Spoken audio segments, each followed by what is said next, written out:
Boa tarde, pessoal. Nós vamos falar hoje sobre modulação e frequência.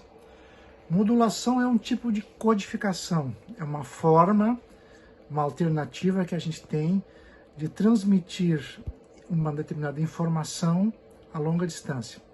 A informação usual nas modulações clássicas é a voz, o áudio, que é uma faixa que está na faixa de frequência até 20 kHz, que é o padrão. E essa transmissão normalmente se dá a partir de uma frequência mais elevada que carrega, que leva a informação à frequência mais baixa, certo? Então a frequência alta chama-se de carrier, portadora, e a frequência mais baixa de moduladora. Então FC é o carrier e FM é a frequência moduladora. Esse princípio das modulações nós podemos ver nessa expressão. A modulação pode ser de amplitude, quando nós alteramos a amplitude da frequência da portadora, mas também nós podemos alterar a frequência ou a fase da frequência portadora. Quando nós alteramos a frequência, ω0, 2πf0, F0, o FC, é a frequência da portadora. E aí nós realizamos a modulação em frequência.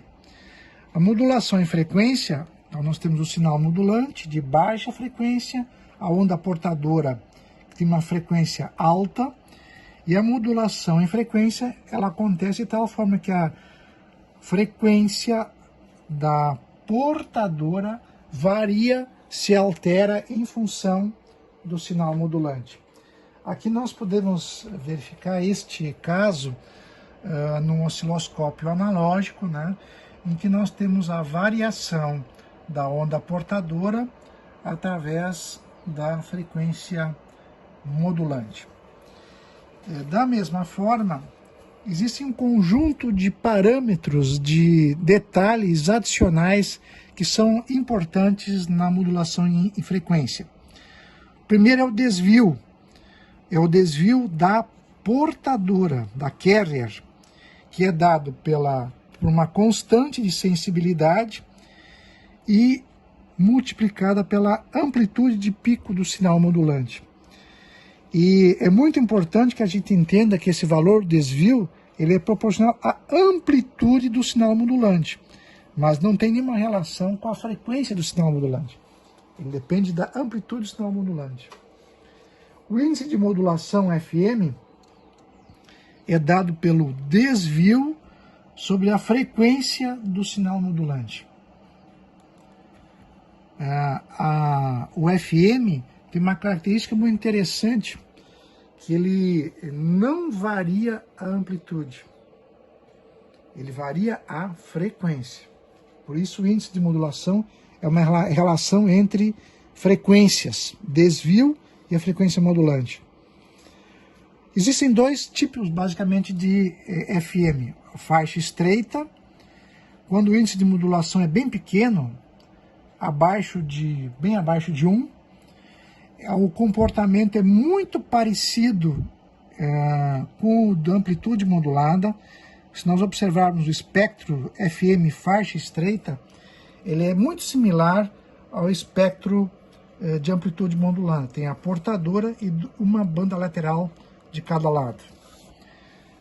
Matematicamente, nós confirmamos essa observação espectral, porque nós vemos lá a portadora e mais dois sinais laterais, acima e abaixo da portadora, relacionado com a frequência do sinal modulante. O outro tipo de modulação FM é o banda larga, wideband.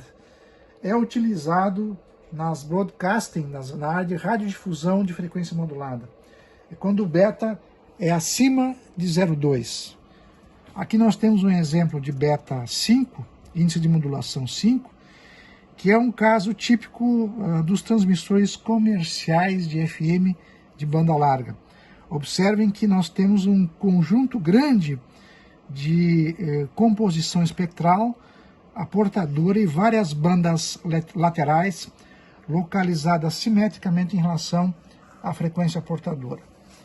Matematicamente, ao fazermos essa análise, a partir do sinal modulante e a partir do sinal instantâneo do sinal FM, ao deduzirmos, nós chegamos numa expressão bastante complexa do sinal FM de banda larga.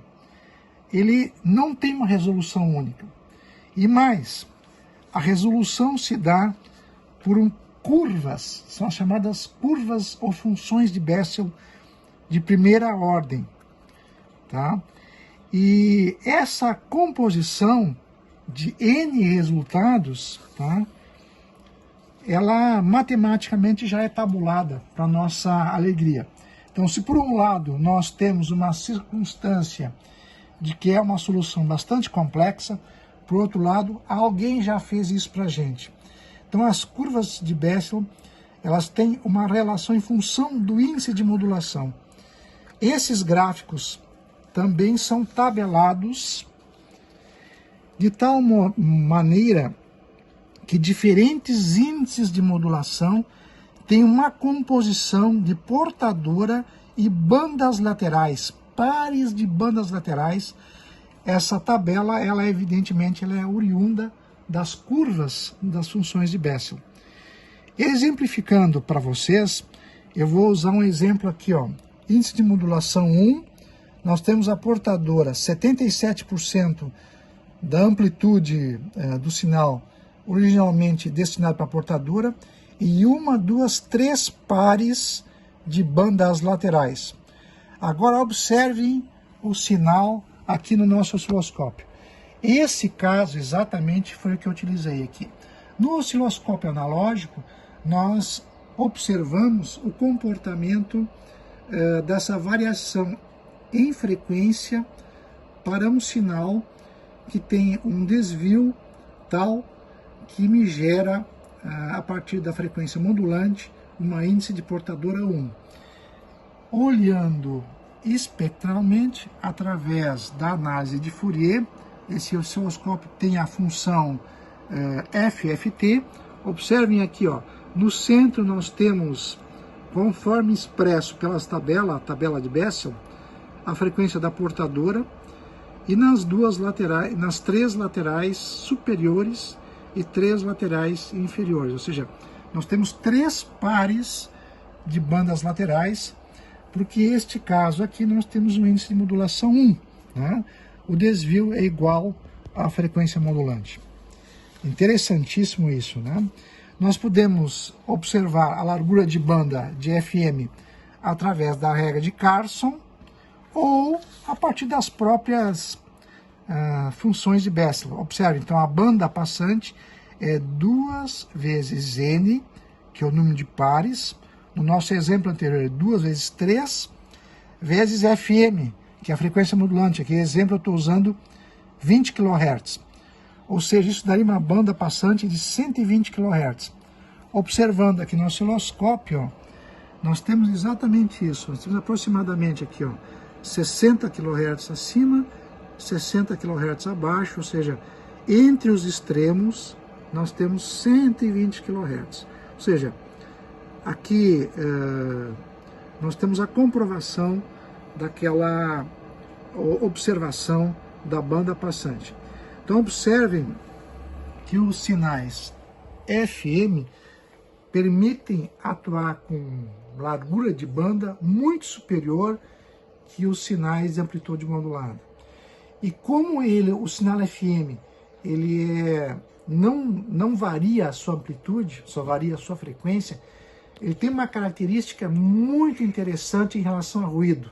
Ou seja, não há praticamente iteração em função de ruído atmosférico. Então, num dia em que nós temos raios, trovões, por exemplo, nós estivermos sintonizando uma rádio FM, praticamente nós não vamos observar nada, enquanto nós estivermos sintonizando uma rádio AM e vamos ver todos aqueles estáticos que são comuns, né? Então o FM ele tem essa grande vantagem. Aqui eu gostaria de colocar para vocês dois livros interessantíssimos. Esse aqui é um livro clássico brasileiro de telecomunicações do professor Juarez de Nascimento. É um livro antigo, mas que eu diria que é uma leitura agradabilíssima para quem gosta de se fortalecer em telecomunicações e na área de FM também. Nós temos aqui um outro livro que é bem mais recente, é um autor dos Estados Unidos, traduzido recentemente, tá? São 2 volumes, o segundo volume, na sua 3ª edição, dá todos os fundamentos de modulação e recepção. Ele é muito bom, esse livro também. Então, para quem quer evoluir na educação profissional, recomendo essas 2 publicações. Por fim, os nossos alunos lá da Fundação Liberato irão realizar uma prática, um laboratório de simulação no software Tina TI, que é software da Texas, de modulação e frequência. Vai ser realizada uma simulação a partir de um modelo importado, disponibilizado pela própria Texas, de modelagem SPICE para geração de FM, e vamos obter resultados tanto em relação ao tempo, né? Vamos ver a modulação FM, como também vamos ver a análise espectral através da transformada de Fourier. Ambas análises são possíveis através do software de simulação Tina TI. Espero que